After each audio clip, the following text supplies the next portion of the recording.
Stay there. Losing her power, and therefore she has to go stiff on him because she always leans forward. So she just can think dressage, and she'll have to lengthen the reins a little because she's got very short reins, which pulls her forward. He is very strong.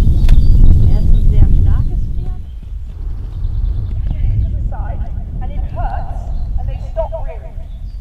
Okay, so if he uses this little rear as an excuse, you must pull his teeth out to the side. Turn him as he goes up. Good boy. Well written. Well written. I think he watched the woman. I think he tried to say. Okay, who else we get? Let's go next. That's good. Super. Let him look. Good girl. Make it happen. Make it happen. Make it happen. Come on, make it happen. Come on, kick it. Come on. He's seen it now. He's being naughty.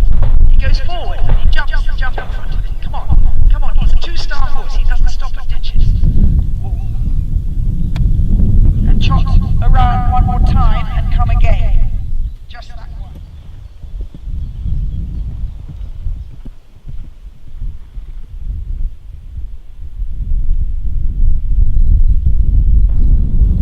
Now you really worry because these ditches are in place in the middle of a combination.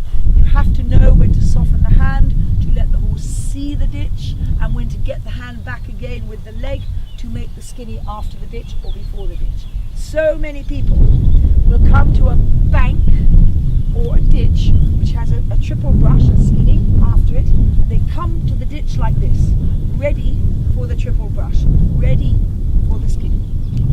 And the horse can't see the ditch. So they go to the ditch and then they run out and the skinny on a triple brush. So as riders of this level, you have to be so understanding of horse's vision. So understanding when you must allow the fingers to soften so the horse can see, and then back in the tube, back in the contact, over the skin. Okay? It's very, very important because nowadays the cross country is all about stupid, skinny paces. And we have to be so clever with the allowing and then the back in the control again. Late to look, Alex. You must look ahead earlier. Good boy. Straight line, well done. Soft fingers, and straight line. I think it's time we didn't have the Vicarage V anymore. Why not? Because look at all the falls that it's causing. In Germany, the sport would be banished.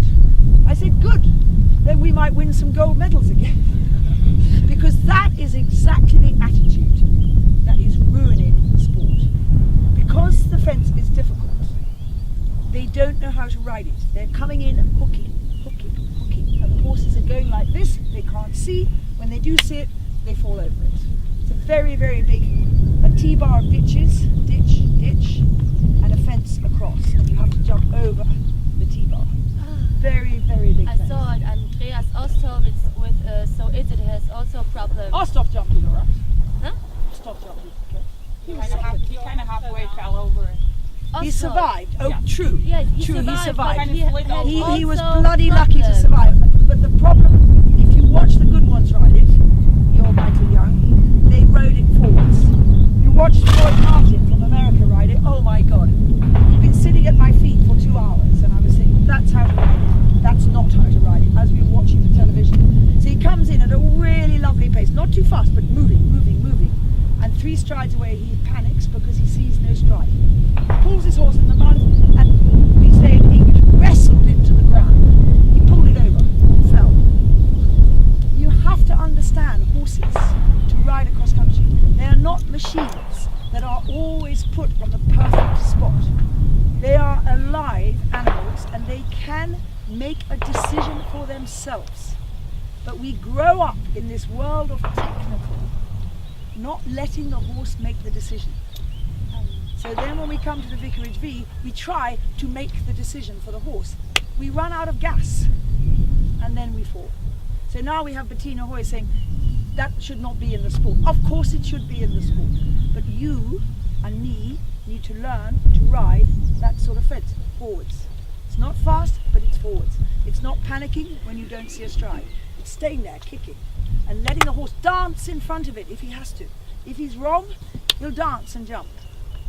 If he's right, he'll jump, provided you're moving. I have a question.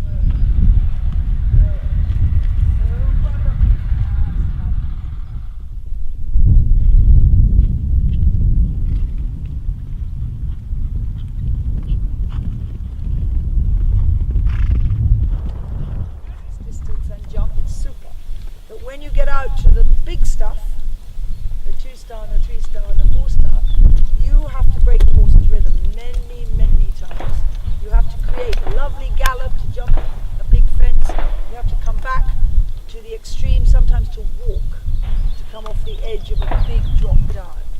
So you're using 5 gears in a horse, and they don't just smoothly change. Sometimes you have to be really tough. When you look at the very best in the world, which is your German riders, they are unbelievable across country nowadays, since Chris Barton's had 15 years to train them. But their foundation of their cross country is because they have such very, very good flat work. Their dressage is so sound and it's so classical. Their horses have this wonderful top line of muscle. So the riders only have to sit up a little bit and the horse slows down and collects. So you never see the martingale fighting the big bits. But that's because it's taking a long time. These horses, your team, are trained so well from the start, from the beginning, from 4 or 5 years old. And Chris has then taught them about the defensive seat, the fingers. He's put on to this really well-trained horse a really understanding rider. And now we can't be sure. And I am totally in admiration. Totally. I think the German cross-country ride in Germany is sensational. And they deserve to win everything because they are much better than everybody else. But understand why. They're not just keeping a rhythm the whole way round and doing nothing. They're preparing all the time. But because their horses are so well trained, it takes very little. The rest of us, me included, we have to do a lot more work because our horses are not so well trained on the ground. Okay, one more thing I'm going to say about coffin canter. It's a very useful pace to develop. On a young horse it's difficult. The horse isn't able to collect enough. So trot. With a young horse, small trot is fine. And then as he gets stronger on the flat work, you can get your collected canter. But be careful, because sometimes when you collect, the horse will go like this, he's excited, and then he doesn't see anything. The whole point of coffin canter is for him to look. So be careful that your hand is able to allow that horse to see. But remember, when you get close to a fence, he can stop. So you have to sit late. You have legs. You don't let the horse stop. But remember, if you start to move with your body forwards, before he has taken off, he will stop. Have to stay behind. And the one other thing I'm going to say about coffin canter is you create the